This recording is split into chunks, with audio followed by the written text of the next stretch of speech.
Hello and welcome to the Art of Decluttering podcast. I'm your host, Amy Ravel, and I am here with one of my dear friends, Laurie Palau from the US. Hello, my friend. Hello. It is such a pleasure to be back here with you. I know. I was trying to work out how many episodes we've done on each other's podcasts, and I don't know, but lots. Yes, lots. I remember recording one back when I used to record in my podcast closet, right when COVID was first starting. Oh, I remember doing that. I don't even remember exactly. It may have been a little bit of trauma because you were stuck in a closet. I was already stuck in your home. My gosh, it's like crazy life. Yes. Yeah. So it's early morning for you. Mm-hmm. It's nearly midnight for me, but we're both awake. We're both very excited to talk about values. Yes. So this was a topic that you suggested, and I was like, oh my goodness, yes, we have to do this. So you've been doing some stuff around values in decluttering and organizing and workshops and all that type of stuff. So tell me about what values are. So if anyone's like, oh, I don't really know what a value is, and then we're going to unpack it. Yeah, no, absolutely. And so this is something that I kind of accidentally stumbled on, but I didn't realize how much I needed it until I heard it. And I was like, oh yes, this is great. And I think it's something that a lot of us really, we have it and we know it, but we just maybe struggle with articulating it. So hopefully we're just going to be able to put some language around it. So it's really your core values is just your fundamental belief system. It's really like, what are the things that are truly important to you? Like, what are the things that drive you, whether it's personally, professionally, relationally? And, in the line of work that we're in as entrepreneurs serving other people, there's a lot of crossover between your personal values and your professional. Like when I'm doing so much. Right. So when I'm doing like a presentation, if I were to have a visual graphic, I would have these two like concentric circles that are intersecting to give for all of our visual people. And, again, if you maybe work in corporate, there might be some real separation, but especially when you're either running a household, right? Because I look at that as something that is a business in and of itself. Or if you are, running a service or product-based business, you have certain things that you want to serve your customers, serve your team members, and as well as how does that integrate with your life? Because I think it's unrealistic to think that you're going to have these siloed worlds, right? And probably not very satisfying either. If you feel like you're going to work and it's drawing from things that are actually not your values and not feeding you, then it's going to feel pretty frustrating pretty quickly. Totally.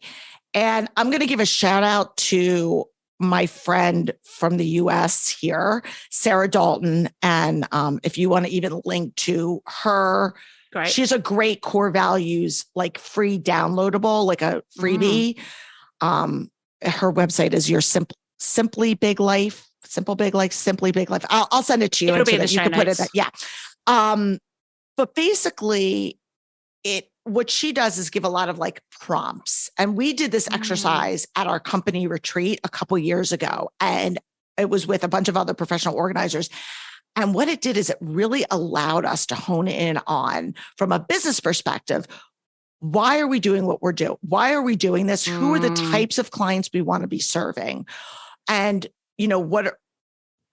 how are the ways that we want to spend our day? Right. And so we looked at that from a professional perspective, but I took it a step further and said, okay, well, let me look at these values.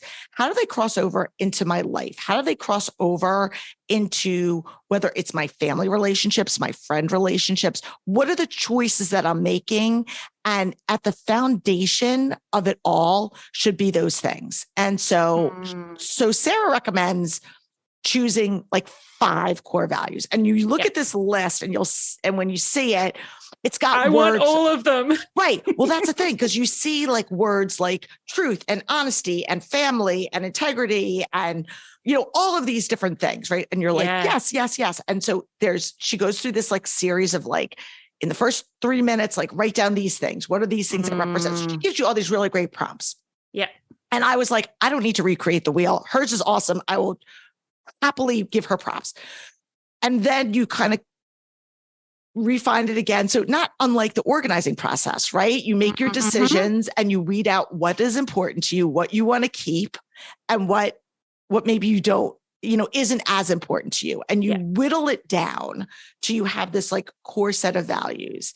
And so the work that I've been doing is saying, how do these values play into how you live your life? The decisions that you make when you're bringing things in. If you, for example, if you say, I value hospitality, right? I love entertaining. I want to have people in the context of organization and making your home a welcoming place where you are free from shame of quick, we have to like shove stuff in closets and drawers and whatever, cupboards, right? You guys say, or you cupboards. Avoid having people over because I was going to say, or you don't have them at all, right? But you, at the end of the day, maybe that's really something that's important to you. Maybe you really do value that. And that's a void in your life. Yeah. So then once you have that identified, you could say, okay, if that's really something I value, then that's something that's lacking in my life right now. What steps can I do?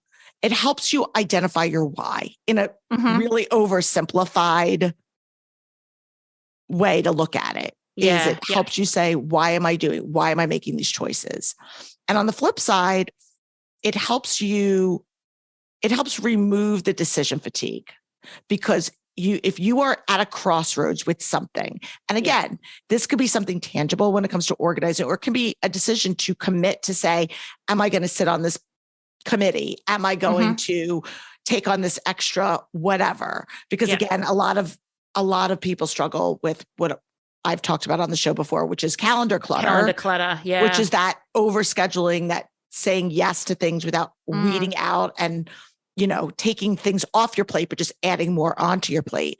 And so if you can pause before you say yes to either the thing or the obligation and say, how does this fit into my core values?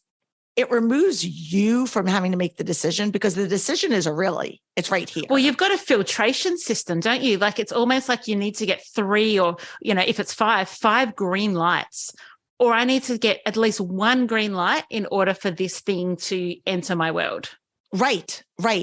And for a lot of people, clutter could be even in relationships. So you talk about friendships, people that you align with. And a lot of times we tolerate people in our lives because maybe they've been there for a while, or you have this guilt or whatever. And you look at, so if you value, I don't know, I'm saying integrity, which happens to be one of mine, right? Integrity.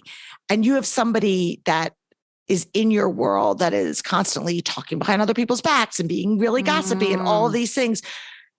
There's a I don't know, a malalignment, disalignment, misalignment. We can I'm like, what's words. The word? I always make up words. It's not alignment. Right. You're not in alignment with what you, and so again, it doesn't mean that you have to have a conflict, but you have to make a decision of how do I want this person to be in my life? Or do I want this person to be in my life? So it's been very freeing. That's brilliant, because it is, if you use it as kind of that traffic light system or that filtration system, it's stopping you having to make fresh decisions every time. Like you said, you don't have to bring in all of the factors. It's like, actually, these are my factors. And if it can't meet one of them, it's a no. And it gives you, and I can give you like a real life scenario where it actually played out in my life if you want. Okay. Please. So my biggest struggle is calendar clutter, and I've gotten a lot better over the years. I'd like to believe it has to do with a little bit of wisdom, and also the fact that I happen to be in a season of life where my kids are bigs now, right? I've got one that just graduated from college or university, as you would say, and one that's in it. So I definitely, my day-to-day, I have a little bit more bandwidth. And I'm currently sitting on a committee for something in our community that has to do with the high school where my kids went. And there's a big fundraising event that is coming up, or it may, but by the time this airs, it probably may have happened. But I screwed up and didn't put the right date on my calendar. For whatever reason, it never made it on there. So I knew I verbally committed that I was going to be in attendance at this event, and it didn't make it on there. Well, simultaneously, there's a big podcasting conference that is in the US. And my team and I were going, not realizing that it was overlapping with the date of the thing. Yeah. I'll add one more layer to it. The conference folks asked if I would speak on a panel at this thing, right? Which was great. It's awesome. I love to speak. But it makes it more complex. Right. So I love to speak. And B, it was, it's a great opportunity. Great opportunity. Well, it's a 3-day conference, and this event is on like what would be day 2 of it's kind of, and I was like, okay. And I could have easily said, listen, sorry, I have a work thing, and you technically don't need me there. Like, all the work is done. You don't need my presence there for the heavy lifting. And it would have been fine, and the event will go on. But one of my core values is integrity, right? Authenticity, integrity, relationships, communication, and time. Those are my 5 core values. Oh, I love it. And I can unpack each one of those if you guys want, and how I got to that. But I sat down as I was trying to figure out, I really wanted to attend this conference. I'd actually already bought tickets. My team and I were flying from all over. And I really felt this tugging, even though, like I said, I could have easily justified, hey, they asked me to speak. This is a work thing. Yeah. And I said, what is this decision? How does that align with my core values? And one of my core values is integrity, which is being a person that's true to my word.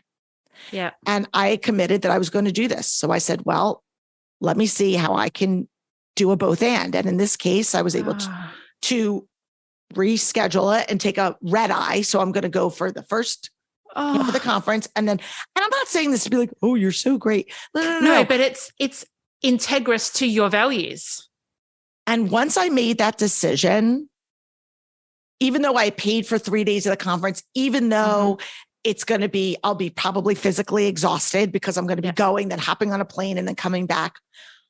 I had a level of peace and I didn't look back. Like, I was like, yes, this is what I need to do. And so I booked that flight, and yes, I will be tired. And yes, I will probably in the moment be like, but I did not for a second guess that.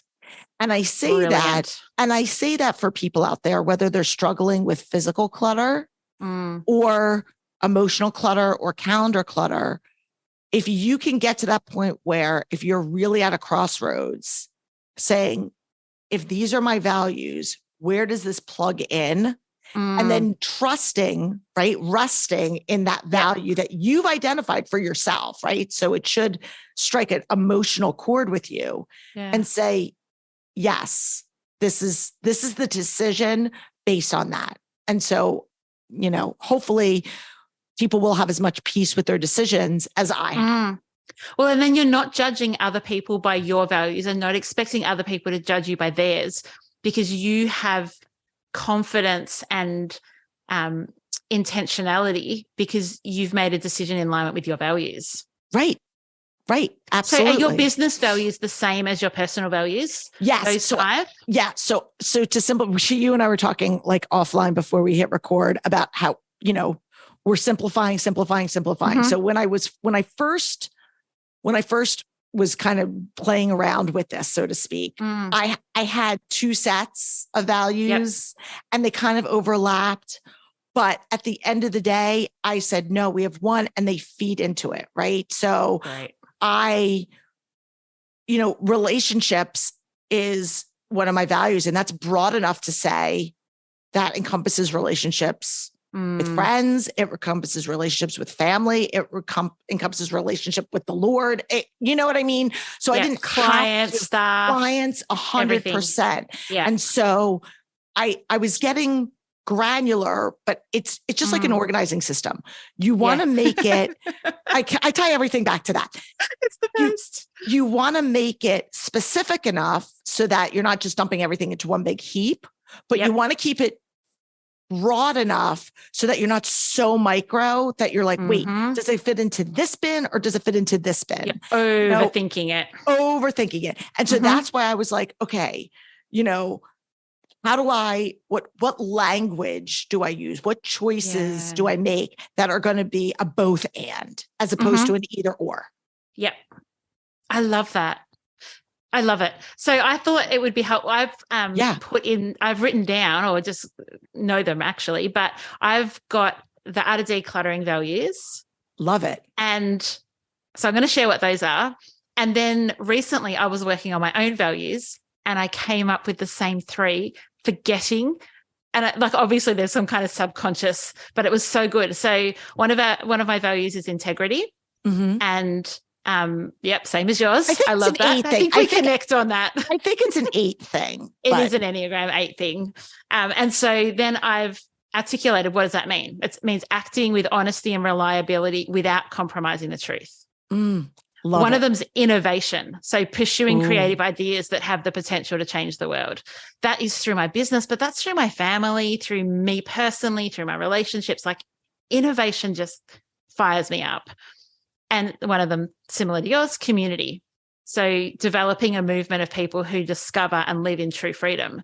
And so that's freedom from clutter. It's freedom from obligation. It's freedom from intimidation. It's freedom from the rules. It's freedom from so much. It's freedom from self-doubt. It's freedom from, condemnation. Like it's freedom from so many things. Sure. And I just think when you can solidify that down and work through that process, and listeners, go to the episode notes and go through this thing that Sarah's done, because having these, have them on your phone, like have them somewhere where you can go back over them. Yeah. If you're again, I'm not like a sticky note person, but like get a sticky note, put it on your computer. You know what I mean? Like have that there. If you are somebody that maybe even also struggles with self-doubt or people like, I hate that people pleasing, but like if you're somebody that is a pleaser and you're making decisions from an emotional standpoint of like, how is this going to affect other people? I want you to I'm going to challenge our listeners to come back to, it's not about being selfish, right? I believe we are here to serve a greater good, but it's about how are we doing that again in our own truth with the integrity, with the things that are important to us. And this has been, again, we did it with our team and they loved it so much so that a lot of our team have now incorporated, because we're talking about other women entrepreneurs, and they've incorporated their core values into their messaging, onto their websites, onto like, these are our values. This is what we stand for. And I think that that's wonderful. And again, if you're listening at home and you're like, well, I'm, a stay-at-home mom or whatever it is, that's fine. It's just, what are our family values? What are the things that are important to us? And teaching that and articulating it, it's also not implied, right? And it's a good exercise. Like what's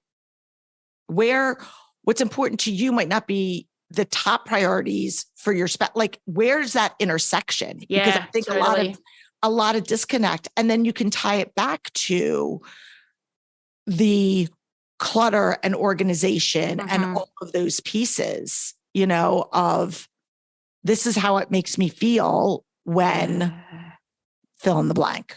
Yeah. All right. I want to come back to that. So listeners, let's take a really quick break and we're going to come back and talk about how do you take your values and make decisions about decluttering and organizing through that? How do you distill that into actionable things? So let's take a quick break and we'll see you in just a second.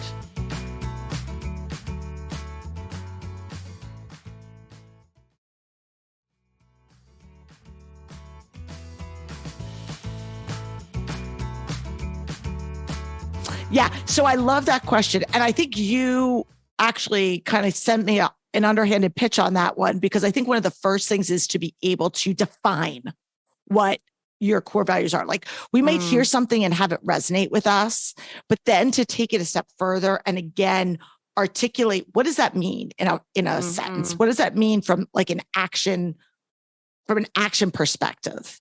And I remember with me years ago, but before I even had this business, and I was working in my past life. I was a executive recruiter, and I worked for a company, and my boss, who I loved, was notoriously late. Like if we had a meeting, he was notoriously late, and it would irk me. Now, I was a salaried employee at that point. So again, it wasn't, I was making the same amount of money, whether he was left me sitting there for 15 minutes or not. It wasn't, I had that time allotted for work, but it was this like source of like, it's like something was like nagging at me.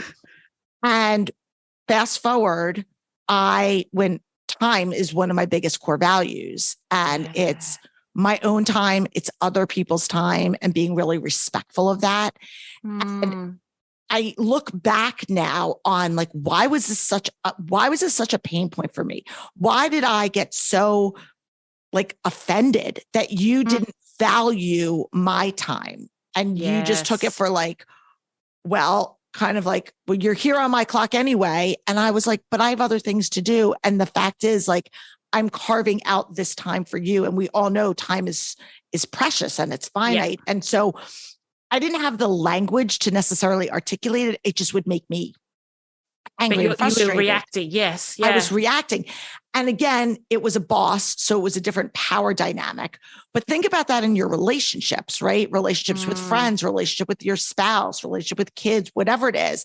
If somebody's constantly, running late or whatever, not being respectful, is that something? And maybe that's telling. So the challenge is to look at what are the things that kind of like get under your skin, right? Yeah, what are the things? What's the deal breakers? What's the deal breakers? Or what are some, on the flip side, what are some common threads that you see with the feelings that elicit calm and peace in your world, right? Yeah. Whether that's with people or when you walk into an environment and you feel the sense of your shoulders dropping versus your shoulders shrugging, and your heartbeat starting to race out of anxiety. So start to take note of those things and are like, write down like the first word that kind of comes to your mind, and you'll start to see these through lines. I think that's brilliant. And when we talk, I think in professional organizing and decluttering world, we talk a lot about vision, which is awesome. And it is important. It's really important because it's what you come back to. But if your vision is not underpinned by your values, it's not going to last. Like, your values have to underpin it so that when it gets difficult, you can come back to, the reason I'm doing this is I do want to be hospitable. And at the moment, we don't let people into our house because there's too much clutter. So I'm not just cleaning the house because I want a pretty house. I'm actually doing it because it aligns with my value of hospitality. Right. Absolutely. And I love that you said something that I want to kind of just riff on a little bit, which is about vision. Because so much of what we say, what we do, what we think has to do with a picture in our mind of what that looks like. Yep. And that could be the picture of what a beautiful organized kitchen looks like. It could be what a family vacation looks like. It could be what your business looks like. We have this picture in our mind of what that is. But pictures are these broad stroke, and there's so many nuances. So you might say, I want this successful business. And to you, that means I've got a team of 12 different organizers doing a bunch of different jobs. And somebody else, that might mean I'm sitting here working by myself and I'm doing X, Y, and Z. Right. And so articulating, they're both right. Yeah. It is just a matter of what does that look like dialed down, and being very specific, which again comes to one of my core values, which is communication. Because I think so much, and this comes to clutter and organization, is the lack or poor communication or different communication styles all play into what could potentially be conflict. But on a healthy side of communication, it could mean collaboration. It could mean all of these wonderful, all these wonderful things that that can be a byproduct of it. So being really specific, and by writing them down and actually having the word and definition of what that means will allow somebody else to have a bird's eye view into what your vision is. Yeah. And can you, like, I'm just picturing that when we talk to people and we're like, okay, so what's the vision for the house? And they'll nut it out and say, this is what it is or whatever. And then there's also the question, like, okay, why is your vision and the reality so far apart? Like, what's fallen down? Because if we just come in and do the tidying for you, okay, that might last a couple of weeks, a couple of months. But if we can really dig down into what your values are, and I think usually when there is a disparity between our vision and our reality, it's because we have not adhered to our values. And when we address that, there's this, and you start to take the actions to get you there, which you can't just like push yourself into. You actually have to intrinsically want to do it. Well, and it comes with actual behavior change. You can't the hard stuff. Right. And so we talk a lot about it, and we've done episodes on this about motivation. And I think motivation is great. And I said from day one, just like anything, whether it's decluttering, whether it's trying to help somebody who you think may have an alcohol or substance abuse problem, like that person has to intrinsically have the buy-in to say, I want to make change. Right. So that goes with organizing. If you are content in your clutter, there's not a lot that I can do. Right. No. Because you have to want to make those changes. So yes, you have to have that buy-in first. You have to say, this is a pain point for me, right? So let's assume that we've identified that, yes, this is a pain point. The next step is, what are the action steps that we're going to take to help us get from our reality to our vision? And that's the thing, because motivation alone, I can't will losing 10 pounds. I can't just be like, I really want to lose it. I really want to do it. Right. Yeah. And I can listen to all the podcasts all day to help me with the motivation. But at some point, I have to make the decision to get up and exercise, or to make healthy food choices, or whatever that is. And the same holds true for here. So if we're looking at, okay, here's our reality. And like you said, where's the disconnect between what your current situation is and what you want? And then you have this baseline of like, this is what's important to me, right? Yeah. So this is your true north, right? You're coming back to this, and you say, okay, so then the beauty of experts like you and your team are saying, let's carve out the tactical steps that we need to do. What are the parameters that we need to do to help get you from point A to point B?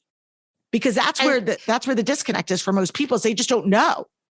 No, they don't. And until there is a high enough level of dissatisfaction, that action can't be taken.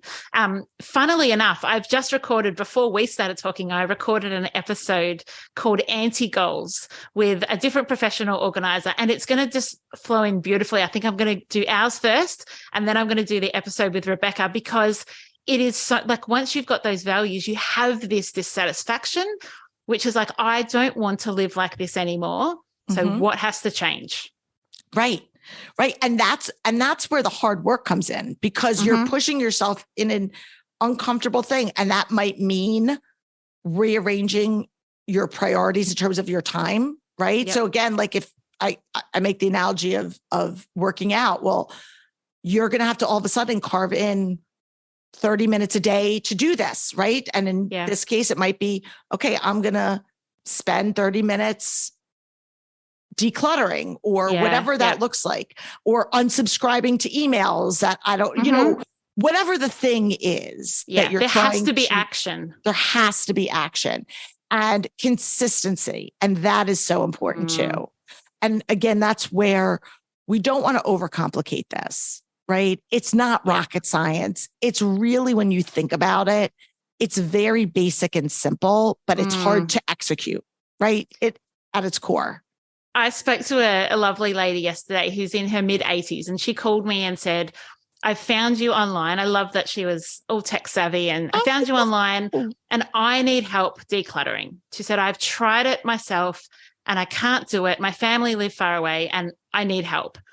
And she said, I've been trying to convince, so a lot of people do this as they get older. You kind of have financial power of attorneys who help just to manage your money because it can be a lot. And she said, I'm trying to convince the person who helps manage my money that this is a good investment. And they don't understand, but it's because of my values that I have to do this. My value is I don't want to leave all this for my kids. My value is I don't want to live like this for the next 10, 15 years. Like, I have life left in me.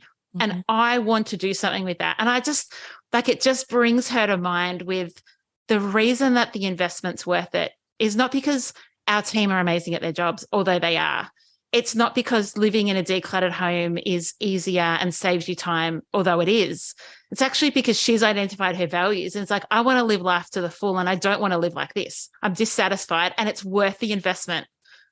Right. And she values, I mean, I know, bless her heart, I want to go and help her. So it's like, and she values like the peace, and she knows the anxiety and what she's going to be leaving behind. And it's very truth telling. And if you've ever worked with somebody, or, for our listeners out there, somebody that may have, an illness or an ailment, and they're like, a lot of times people wait, unfortunately, until they're faced. They have to. And so what the goal is don't wait till you have to. Like, we never know.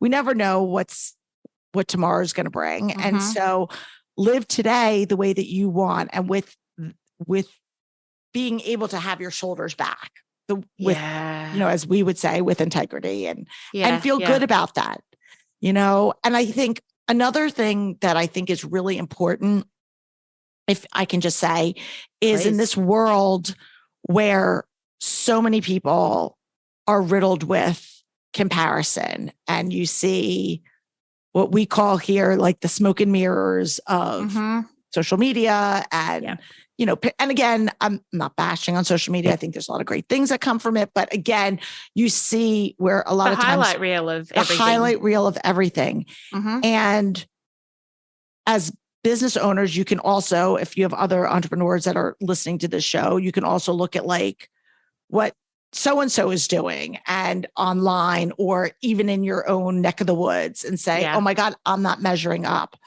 But when you come back to what's important to you and your values, first of all, you don't know if what you see is actually even true, but so there's that.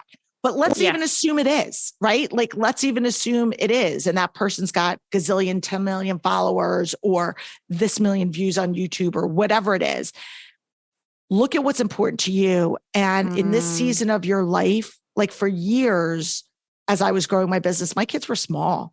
They were small, and my husband traveled a ton, and my business, as much as it was important to me and I was present when I was present, I had to say no to a lot of things, or I chose to say no to a lot of things because of your values. And I had peace with it. So yes, could I have made more money? Could I have done more speaking? Could I have done possibly all of these things? Yes. But at what cost? So I have a peace about it because I made choices that were in alignment with my values. And that's not to say if somebody is listening who is, a working parent, and they chose to put their kids in daycare and climb the corporate ladder, that there's shame in that. There's not. I think my point is, know your values, live into them, and feel good about that. So that when you put your head on the pillow at night, you know that you are in alignment, because that is really what is the key. And I think if you can simplify it down, like, as you said, 5 or 3, or like, I think 1 is pretty difficult, unless it's one like freedom. It can just be everything. But then you don't have the specifics to actually drill into. Like, one of the ones that I really struggled whether or not to include for myself is generosity. And I went, actually, in order to be a person of integrity, sometimes that is, you have to be generous in things. And innovation costs money, and community, you see someone in need and you meet a need. Like, there's sometimes you can declutter some of those values so that it's simple to remember. Like, complex, too hard. We are not complex girls. No. Simple, Make it simple, make it simple, make it simple, and then do it. I had lunch the other day with an old friend. And so I do, years ago, I started this speaker series called the Clutter Clinic. And it was basically like a lunch and learn series where we would teach like organizing strategies and serve wine. It was fun. And so food and wine.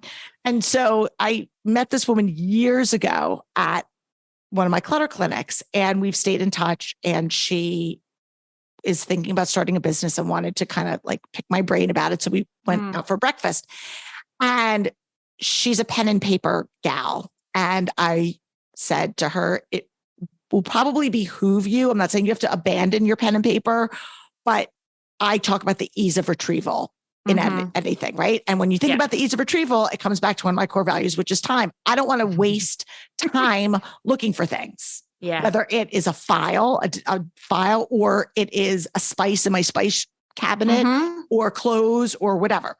So time is really important to me. So I always, whenever I'm putting up an organizing system for people, I always think about how quickly can you get it when you need it? Because that's really what's important. We need efficiency. Correct. So she was asking me, if she were to pivot from pen and paper, what is a simple tool that she could use? And I'm going to give a shameless plug for Evernote, which they're not paying me, but I've used Evernote for decades, literally decades at this point. And I use Evernote because to me, it's a digital notebook, and it's really, you can keyword search it. And she goes to me, is that the little elephant? Because if anybody looks up the app or whatever, it's an elephant. She goes, is that the little elephant that you talked about all those years ago? And I go, I'm a one-trick pony. I found it. It works. If it works, I don't need to recreate it. And again, I love innovation. And yes, there are things that we can often, but not always, we can often look what's going to be better, quicker, faster. But sometimes when you find something that works, not a good use of time. Right. Sometimes if you find something that works, like there's no, if it's not broken, don't fix it, kind of thing. Yeah. And so again, to me, I was like, it's not worth my time to go researching something else. I have something that solves my problem. There may be something better, but the one in any situation, the best solution is one you're going to do. And for you, that's Evernote. Right. Right. Do you know what I mean? Like there may be better, but it doesn't matter. Yes, exactly. And it's not worth my time to sit there and research it. And I think with a lot of people, when it comes to decluttering and organizing, they get in that research mode of waiting to find what is the best X, what is the best bin, what is the best product, what is the best, like, should I hold on to this? Is indecision. Which charities am I going to send this stuff to? It's going to be the perfect charity. Yes. Yes.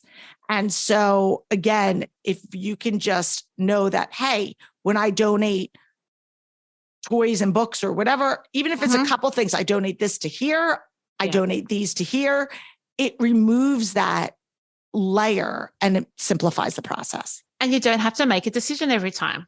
Yeah. Well, what we're telling you, friends, is you need some guardrails and values so you don't have to make decisions about everything all the time, because you just default to, well, this is my value.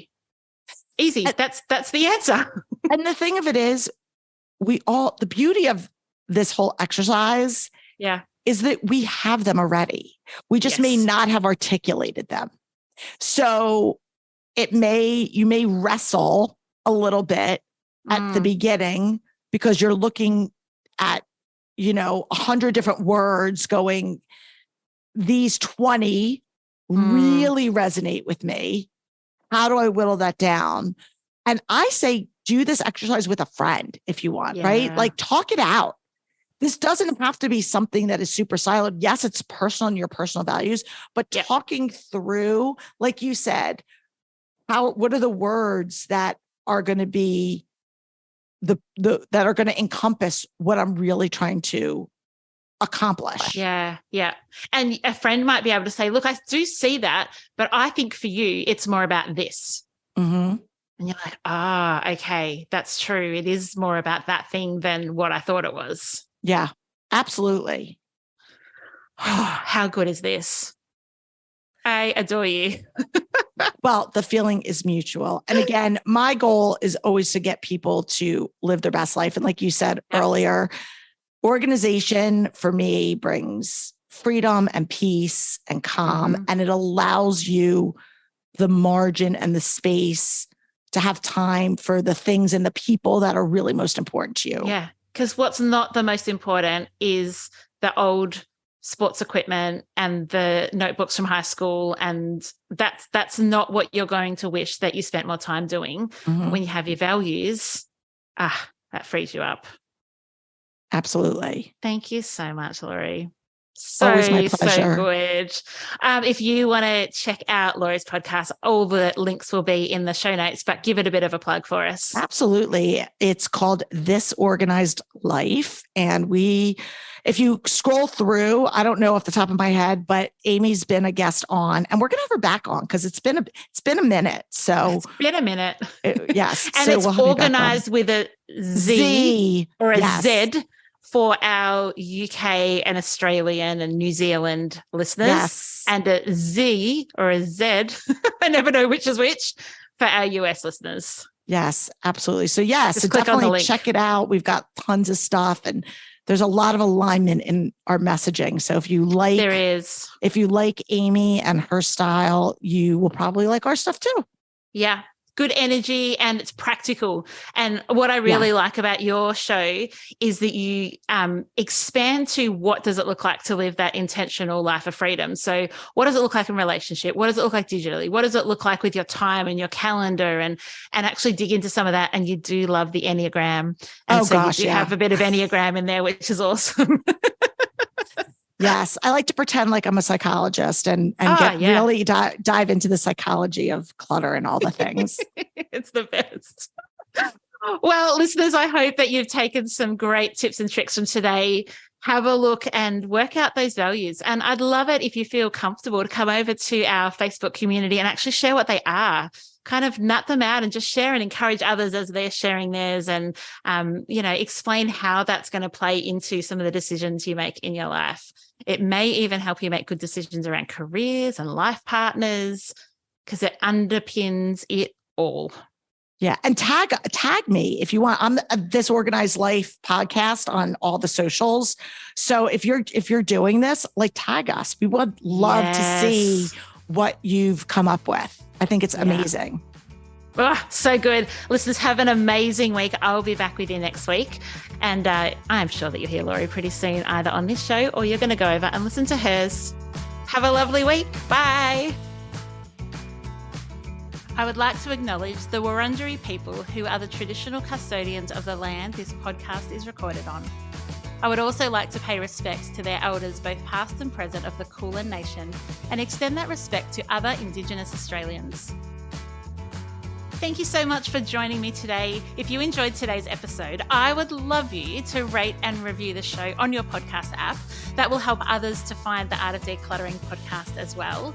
If you'd like any more information, you can visit theartofdecluttering.com.au, and I would love to see you in my Facebook group. Just search the Art of Decluttering community on Facebook and join today.